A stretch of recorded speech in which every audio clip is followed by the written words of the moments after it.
Là, je suis obligé de t'interrompre pour laisser la parole à un homme, Olivier. Non, mais on va y revenir. On est ensemble jusqu'à 20h.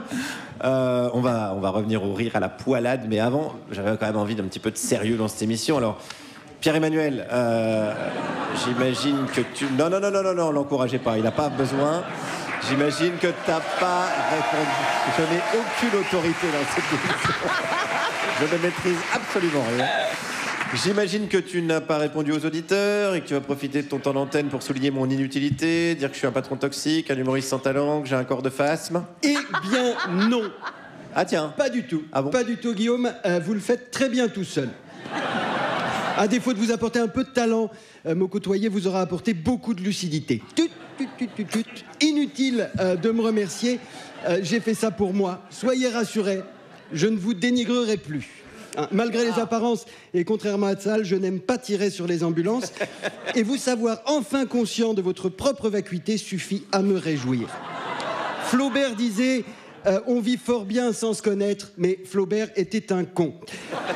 C'est un chemin amer et éprouvant que j'ai choisi de vous faire emprunter, Guillaume, mais grâce à Dieu, et surtout grâce à moi, votre vie sera désormais plus savoureuse, vous allez voir. Vous n'apprécierez que davantage la valeur des autres maintenant qu'il est clair pour vous que sur l'immense échelle du mérite, vous n'êtes que le premier barreau.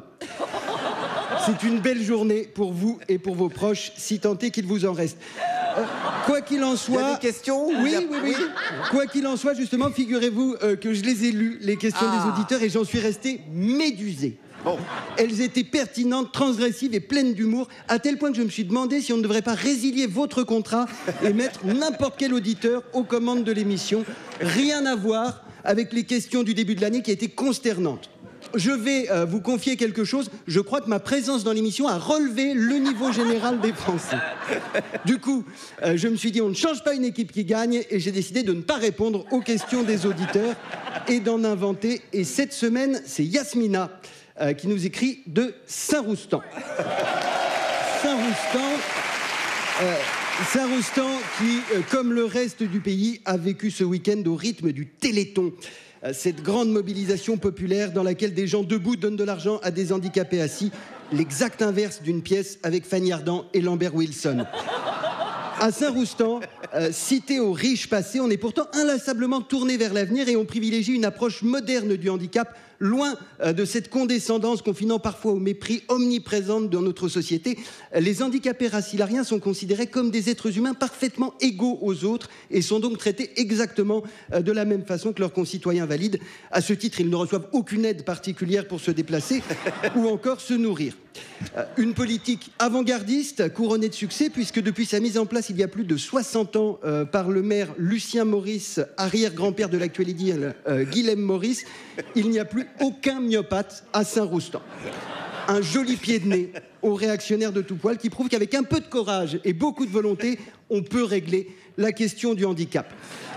C'est donc de manière complètement désintéressée que chaque année la ville s'associe à la grande fête caritative du Téléthon. Et ce week-end, c'est à l'école Nadine Razillac que s'était donné rendez-vous l'altruisme et la générosité.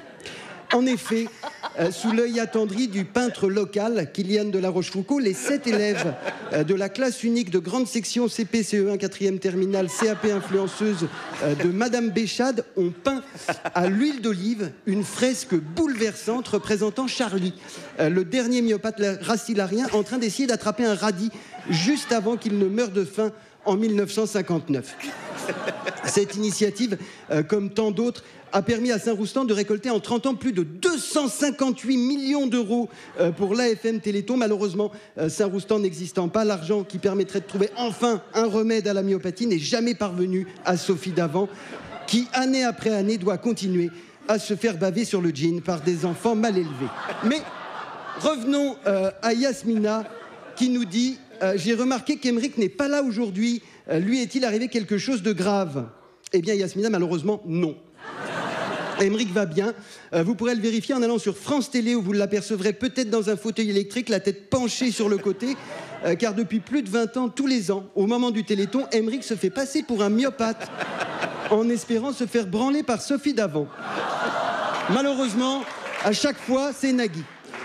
Je reviens la semaine prochaine. D'ici là, si vous avez des questions, posez-les à vos proches. Et si vous n'avez pas de proches, posez-vous des questions.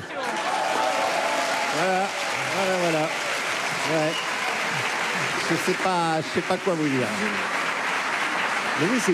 Non, mais merci quand même. Eh ben, avec plaisir. Je dis merci Vous parce allez que voir. c'est marqué sur ma fiche, mais Vous c'est allez pas vous de sentir gaieté mieux. de cœur.